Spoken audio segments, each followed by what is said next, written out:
سلام، من فرشاد اسلامی ام و امروز میخوام یه سری تکنیک‌های میدی رو بهتون نشون بدم توی سافر کیوبیس که میدونم که تو هر سافر دیگه‌ای هم میشه این کار رو انجام داد، ولی خب ممکنه که جاهاشون با هم فرق بکنه یا راهاشون با هم فرق بکنه. ولی خب کیوبیس خیلی امکانات خوبی رو توی قسمت میدی به ما میده. اولین کاری که میکنیم آشنایی با میدی مودیفایر و میدی اینسرته. خب با یه چیزی میزنیم.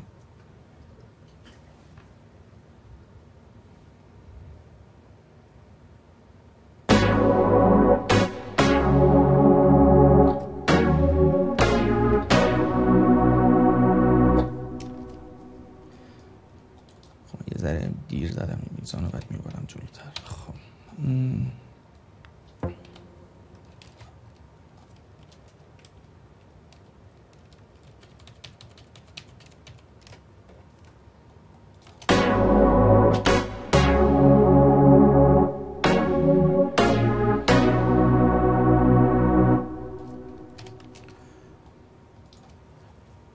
خب این صدایی که من الان انتخاب کردم یه صدایی که بر اساس ولوسیتی فیلترش باز و بسته میشه، یعنی که هر چقدر که من یواشتر میزنم فیلترش بسته است، هرچی که محکمتر میزنم فیلتر باز میشه. و خب الان خب همونجور که میبینید یه سری ولوسیتی ما الان اینجا داریم. من اینو فیکسش میکنم و کمش میکنم.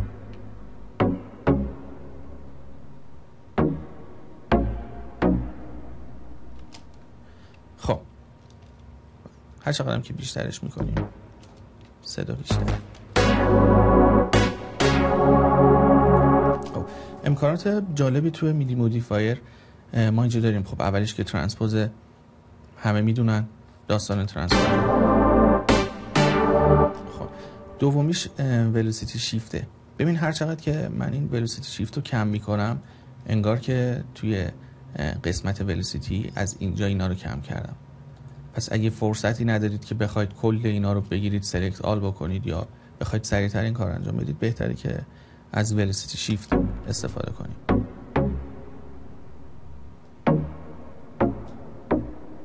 الان رفت بالا.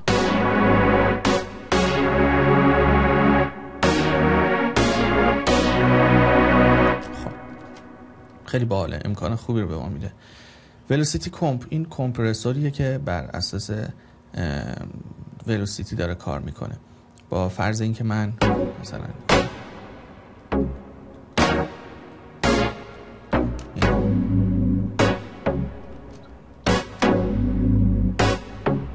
خب مگه اینو کمپرسورم رو روشن کنم نسبتش هر چقدر که ببرم بالاتر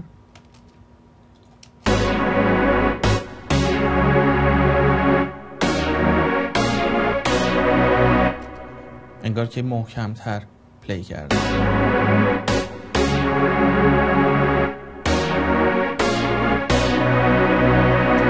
خب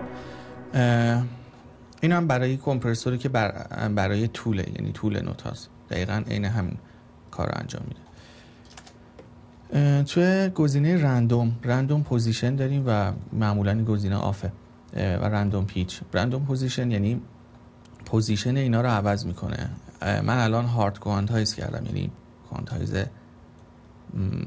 کاملا هیچ سوینگی نیست، یعنی هیچ کدوم از اینا یه ذره این ور اون ور نیستن. این پوزیشنه میاد کاری که میکنه اینو رندوم اینا رو جابجا میکنه یا هیومنایز میکنه و من مینیمومش رو مثلا -30 میگیرم، ماکسیمومش رو 50. اجازه بدید که صدا اینا رو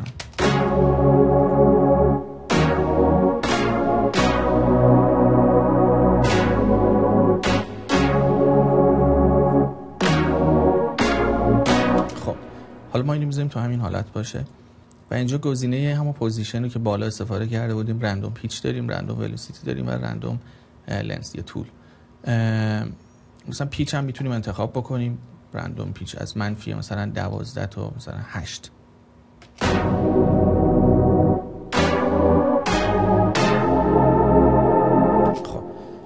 حالا یه داستان جالب که کیوبیس داره این که توی گزینه میدی و توی فانکشن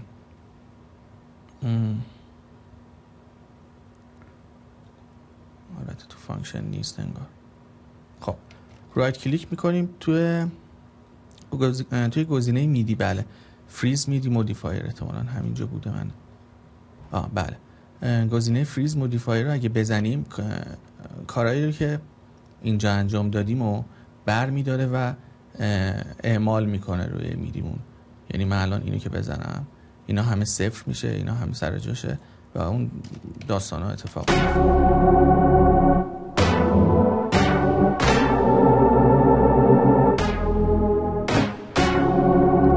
خیلی جالب. و وقتی که آندو میکنم دوباره این برمیگرده سر جای خودش. این هم برنجه که برنج ولوسیتی لیمیتمون رو میتونیم از مینیمم تا ماکسیمم استفاده بکنیم و فیلتر و داستانای دیگه. این HMT گزینه هرموده که یک سری تیونای خاصه که توی پراجکت ستاپ میتونیم اینجا تایپش رو تعریف کنیم که معمولا روی نانه، ولی میتونه کلاسیک، پاپ، جاز یا باروک باشه که حالا شاید بعداً راجع بهش صحبت کنیم. تو گزینه میدی اینسرت، خب تو گزینه میدی اینسرت چیزی که ممکنه خیلی به درد بخوره آرپیج SX. این آرپیج تولید میکنه.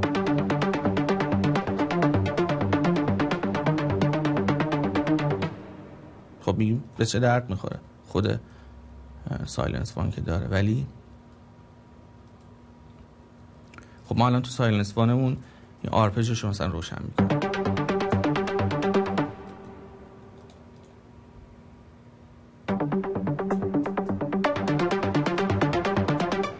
خب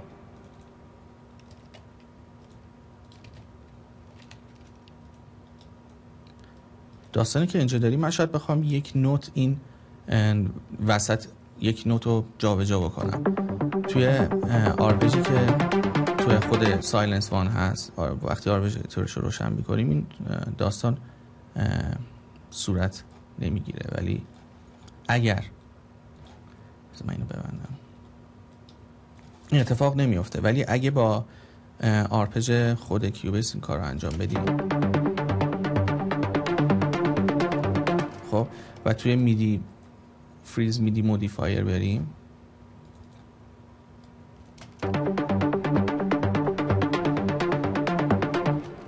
میتونیم مثلا چه میدونم این 2-3 تا نوت رو اکتاف کنیم. خیلی امکان خوبیه، خیلی زیاد امکان خوبیه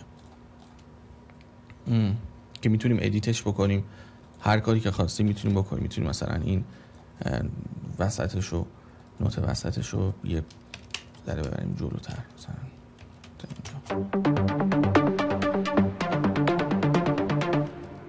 یا مثلا یک سی رو.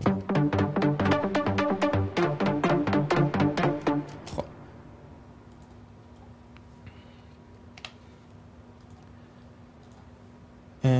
یه امکان جالب دیگه هم که آرپیج SX داره این تو 2 تا گزینه داره. یک گزینه کلاسیک داره، یک گزینه سیکونس داره که خب اینا رو اگه باش کار کنید متوجه میشید. مثلا استپ سایز اون دیگه معلومه، سرعت اون، این طولشه. خب تو گزینه سیکونس همونه، ولی خب یه سری امکانات بیشتر بهت میده. مثلا اگه یه آرپیج خاصی مد نظرتون باشه که مثلا تو این پریست های خود اینا نباشه، مثلا چه میدونم پاپ سیکونس و اینا نباشه، اون آرپیج رو بزنید خودتون همینجا. مثلا من مترونوم روشن کنم، آرپیج رو من میبندم.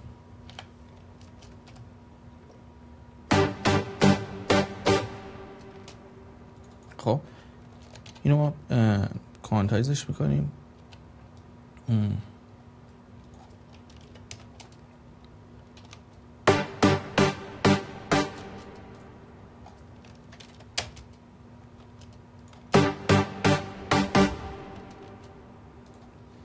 و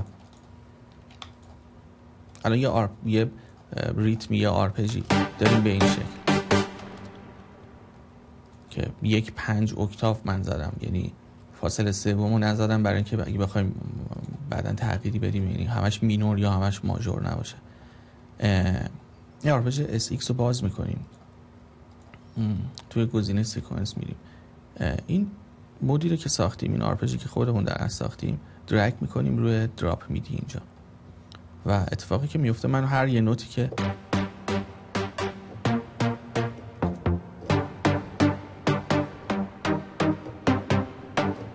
خب خیلی راحت میتونیم مثلا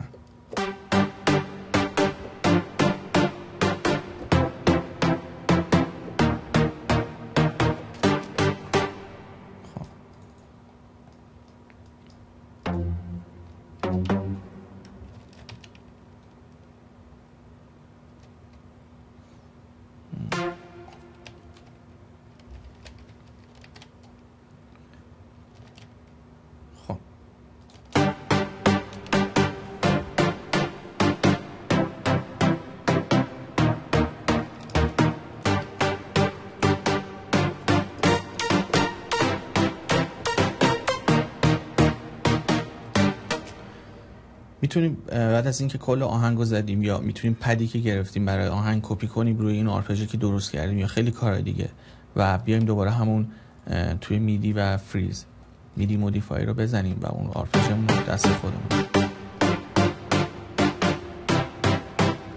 جوری کلی توی وقت صرفه جویی کردیم در حقیقت.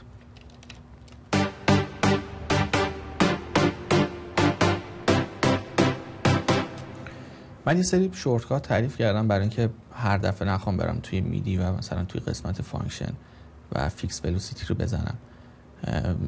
مثلا براش یه آلتو اف تعریف کردم و برای فیکس لنز یه آلتو ای. الان مثلا ما اینجا یه کاری کردیم، یه رفتیم تو میدی و زدیم فریز میدی مودیفایر. آخرین دستوری که اجرا کردیم توی فایل و توی کی کامندز میاد خودش به صورت پیش‌فرض میاد که الان ما برای این مثلا هیچ شورتکاتی تعریف نکردیم. من میگم مثلا آلتو آر میگه که رید اتوماسیون مثلا برای این تعریف شده. اوکی، من میگم مشکلی نداره، برش میدادیم و میذاریمش برای میدی مودیفایر و برای فیکس کردن ولوسیتی و فیکس کردن طول میدیمون هم آلتو ای و آلتو اف رو تعریف کردم توی زیر شاخه میدیه. یا اگه مثلا نمیتونید کلا پیدا کنید یا به هر دلیلی دستوری پیدا نمیشه میتونید مثلا سرچش کنید اینجا فیکس، هر چی که فیکس باشه میاره و میتونید اونجا برای شورتکات تعریف کنید. پس یعنی من زمانی که یه چیزی رو میزنم، مثلا یه میدی رو میزنم، مثلا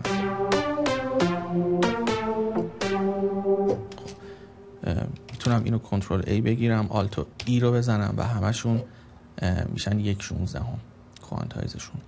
اگه بخوام کم 128 هم میتونم.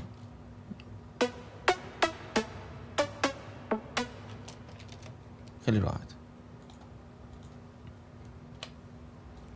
پس توی آرپج SX یه امکاناتی به ما میده که خیلی ممکنه توی تنظیم به درد بخوره و بقیه میدی اینسرت ها که هر کدومشون جای بحث داره که توشون مثلا کمپرسور خیلی کاربرد داره، جالبه، کوانتایزر مثلا جالبه اگه بخوایم اجرای لایو داشته باشیم.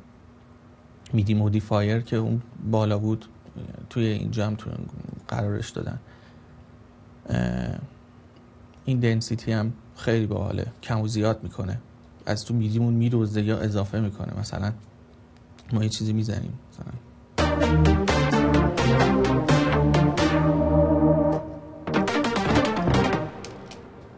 خب الان همینجوری یه چیزی داریم، دنسیتی اینو که من کم میکنم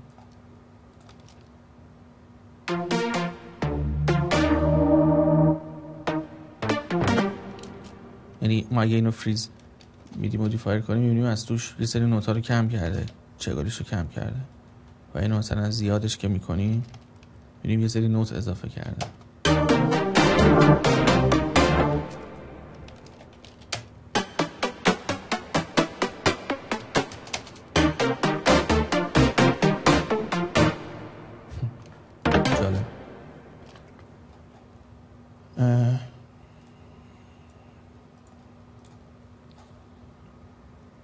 تو همین آرپژ SX مثلا میخوایم یه کاری بکنیم که ببینیم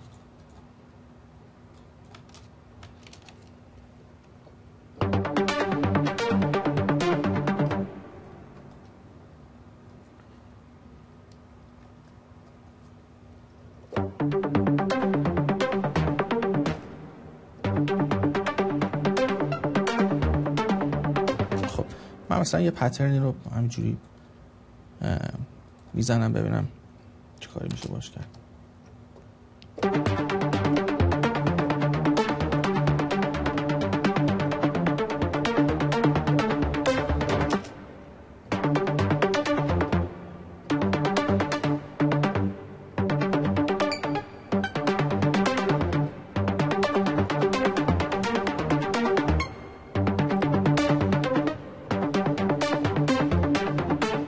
این پترن بهتره.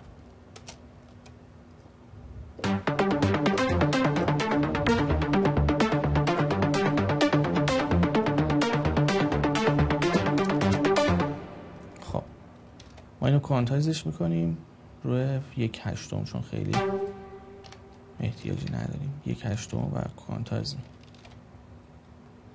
تو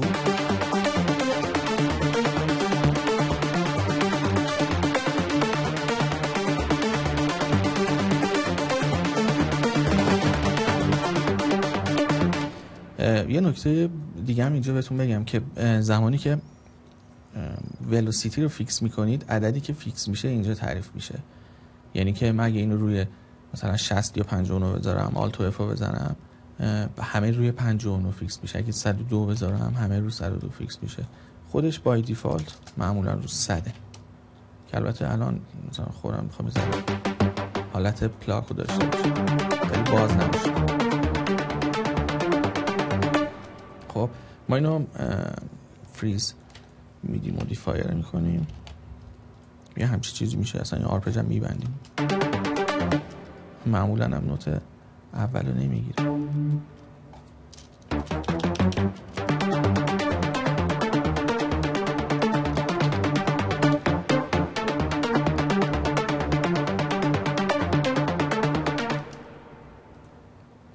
خب میتونیم یه سری تغییر روش ایجاد کنیم. مثلا این نوتای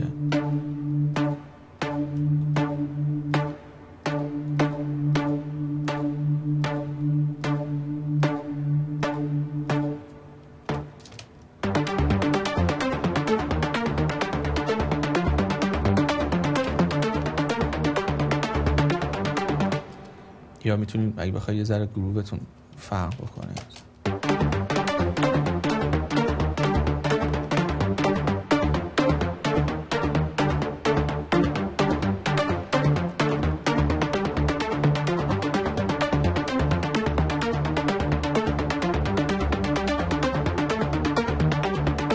خب حالا مثلا فرضاً این اوکی. باز یه سری امکانات دیگه تو با میدی کیوبیسه که من بکنم.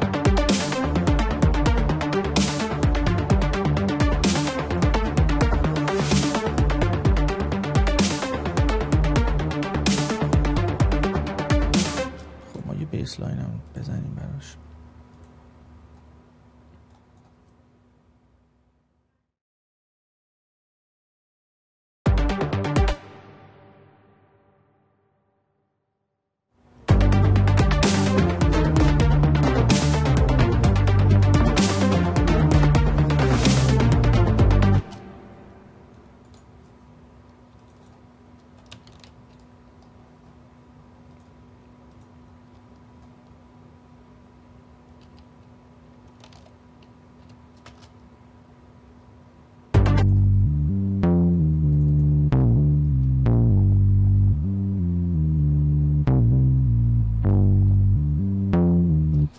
این بیسی که انتخاب کردم اگه کات بشه میخوام همشون پیوسته باشن. یعنی یه بیس پیوسته باشه و ما اینو تنظیمش میکنیم غیر از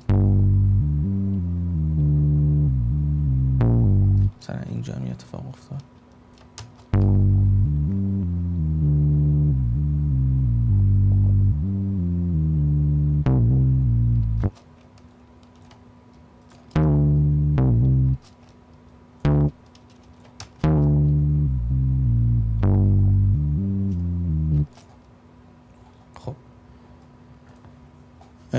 یه کاری که من همیشه انجام میدم اینه که ریکورد میکنم، به دلیل اینکه امکان بونس این پلیس و کیوبیس نداره و بیتویک داره که الان چند روزی پیش ریلیز شده. خیلی هم خوب این کار رو انجام میده. یا ریپر داره، کلکی که بهش میزنیم ما یه گروپ ترک باز میکنیم که الان من اینجا گروپ ترک رو باز کردم، اسمش هم گذاشتم ریکورد باز، و این بیسمونو، خروجی این بیسمونو میدیم به گروپ. پس زمانی که من بیس داره پخش میشه، ما توی گروپمون سیگنال ورودی داریم.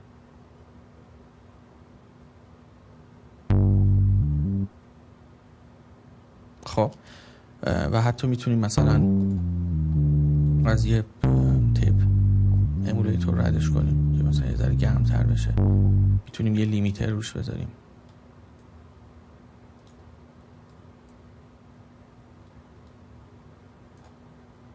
خب حالا کاری که میکنیم یه دونه آدیو ترک باز میکنیم، استریو، اسمشو میذاریم مثلا بیس ساب،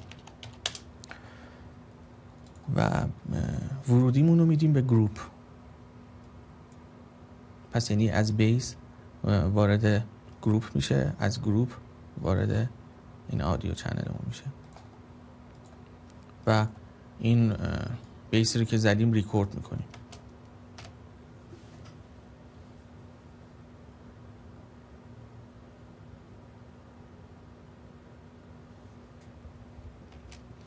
من خواستم این نوت اولش اون اتک رو نداشته باشه که روی این میدی خیلی سخت بود، ولی روی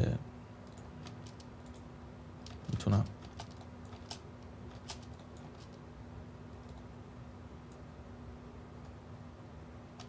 مثلا از این میتونم حتی کپی کنم.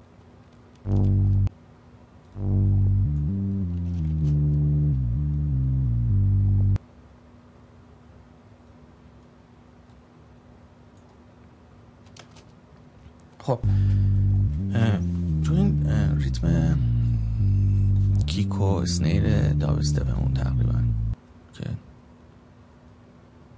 اصلا هم دوست ندارم این استایل موزیکو، ما اینجا میایم یه سری هیت پوینت براش تعریف میکنیم، و قبلا هم گفته بودم که هر چقدر بازتر باشه هیت پوینت ما، تو محدوده کمتری رو میگیره. خب گزینه create midi notes اینو میزنیم، فیکس ولوسیتی، بله چون ریتم ولوسیتی نداشته، و میگیم ولوسیتی پیش ورزش باشه 100 روی نوت 2 اکتاو اول، طولش هم باشه 1/16، یه دونه نیو میدی ترک هم باز کن. اوکی. کاری که اتفاقی که میفته طبق معمول اولین نوت رو نمیگیره اینو، و یه سری داپلیکیت گرفته. حالا ما اینو با اون کیک مقایسه میکنیم. خب این مثلا اضافه است.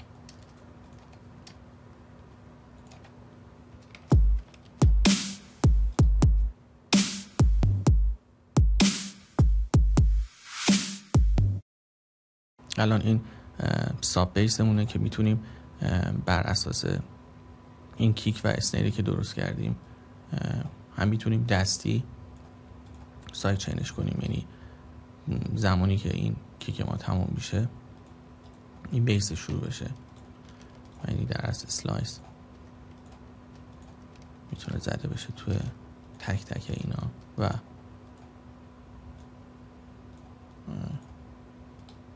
یه جور سایت چین دستیه دیگه در اصل.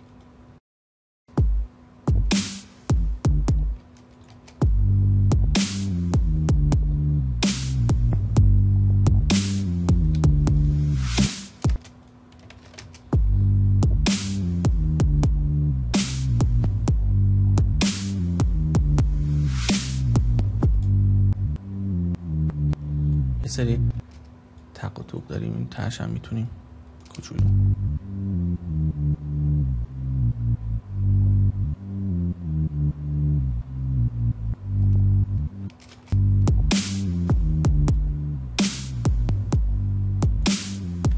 خب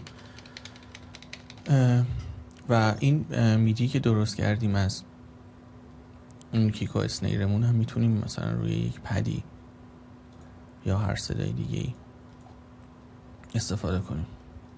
مثلا اینجا یه پد داریم،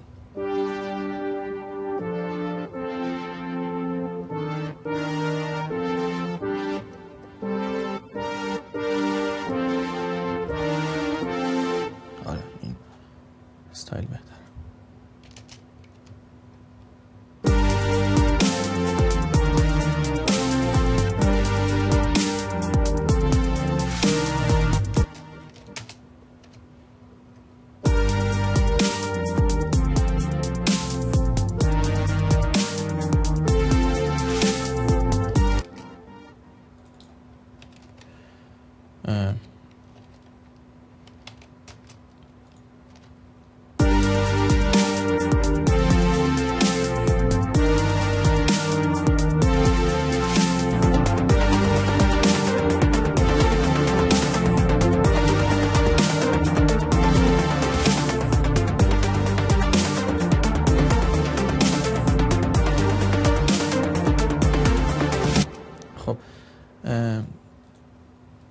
روی پدمون توی اینسرتش میتونیم مثلا یه گیت باز کنیم، پروجی سایدچنش رو روشن کنیم و بیایم توی این میدی که درست کردیم و خروجی پدمون رو بدیم به خروجی میدیمون رو بدیم به پد پروجی.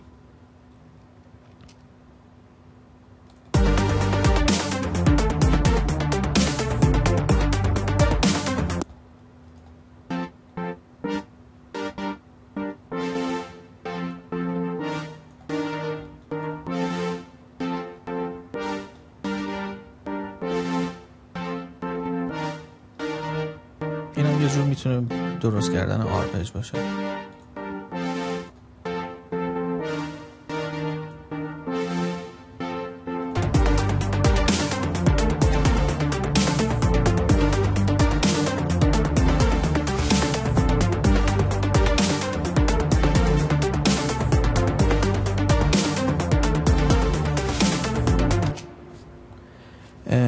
امیدوارم که استفاده کرده باشید، لذت برده باشید. ممنون از همتون.